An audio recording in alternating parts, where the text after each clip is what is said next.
watu ya Mount Kenya West ni wakora, ni watapeli. Uhuru Kenyatta, Rigathi Gachagua, munaweza shikana, lakini niwaambie ukweli kinagaubaga.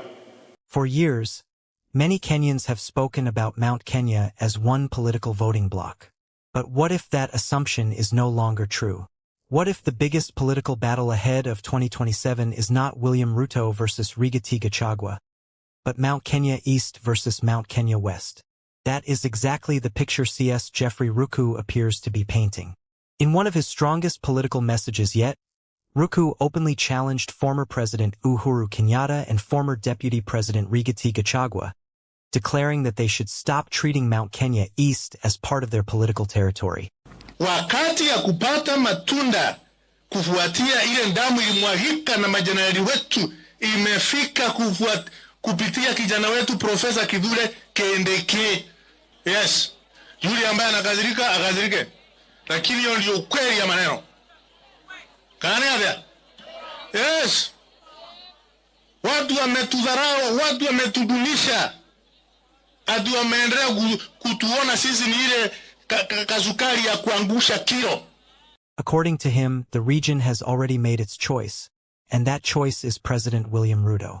If his remarks reflect a broader political trend, they could reshape alliances in one of Kenya's most influential voting regions. The latest remarks by CS Geoffrey Ruku go far beyond ordinary political exchanges. They touch on a long-running debate over leadership, regional identity, development, and political influence within the larger Mount Kenya region. Ruku's central argument is that Mount Kenya East has its own political interests and should not automatically follow leaders associated with Mount Kenya West. He argues that leaders from the western side of the region have historically dominated the political conversation while the eastern counties have not received equal attention in development and leadership. Whether one agrees with that assessment or not, it introduces a narrative that has existed quietly for years but is now being expressed much more openly. He also maintained that President William Ruto still enjoys significant support in Mount Kenya East and suggested that support would remain regardless of political campaigns by Uhuru Kenyatta or Rigathi Gachagua. Huyu rais ndiye Uhuru Kenyatta anapanga kila siku vile atatoka. Huyu rais ndiye Rigathi Gachagua anapanga kila siku vile atatoka. Uhuru Kenyatta, Rigathi Gachagua, munaweza shikana, muweke Murang'a pamoja, muweke Nyeri pamoja, muweke hiyo ingine pamoja. Lakini niwaambie ukweli kinagaubaga. Sisi watu ya Meru, wa Tharaka, wa Embu, wa Mwea, wa Isiolo, tutakaa ndani ya hii serikali kwa sasa, kesho kutwa, 2027 mpaka 2030. Hatutoki ndani ya hii serikali. Mukitaka kutoka nyote mukiwa Mount Kenya West, mukae kwa opposition, miaka 200 mutoke na mukae. That statement is significant because many analysts have generally discussed Mount Kenya as one voting bloc. Ruku is instead arguing that it should be viewed as politically diverse, with different priorities across its subregions. Ruku further criticized former President Uhuru Kenyatta over efforts to convene opposition meetings. Uhuru Kenyatta ameita kongamano sijui ya kufanya nini, ati ya kuhakikisha vile William Ruto atatoka nje ya serikali, arguing that such initiatives are aimed at removing President Ruto from office. He framed the political contest as one in which Mount Kenya East should chart its own course instead of following leaders from elsewhere in the region. From a strategic perspective, these remarks may also serve another purpose. President Ruto has faced political pressure in parts of the Mount Kenya region over the past year. If support has become uneven, emphasizing strong backing in Mount Kenya East allows Kenya Kwanza to demonstrate that it has not lost the entire region. It also shifts attention from viewing Mount Kenya as politically united to highlighting internal differences.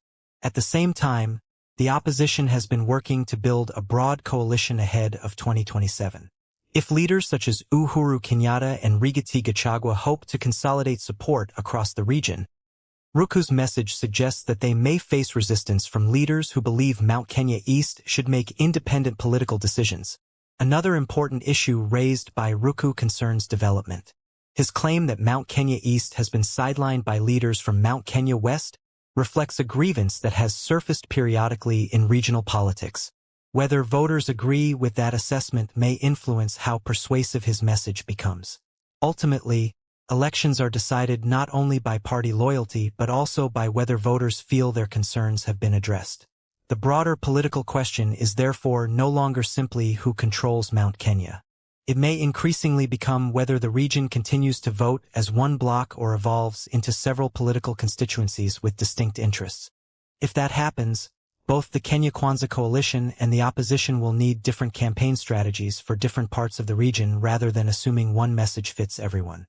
As 2027 approaches, every statement by influential leaders is being closely scrutinized, not only for what it says today, but for what it signals about future alliances. Geoffrey Ruku's latest remarks have added another layer to that debate, raising questions about regional identity, political representation, and the future direction of Mount Kenya politics. Only time will tell whether this is simply campaign rhetoric or the beginning of a lasting political realignment. Do you think Mount Kenya will remain one united political voting bloc in 2027? Or is a lasting political split between Mount Kenya East and Mount Kenya West beginning to emerge? Share your thoughts in the comments.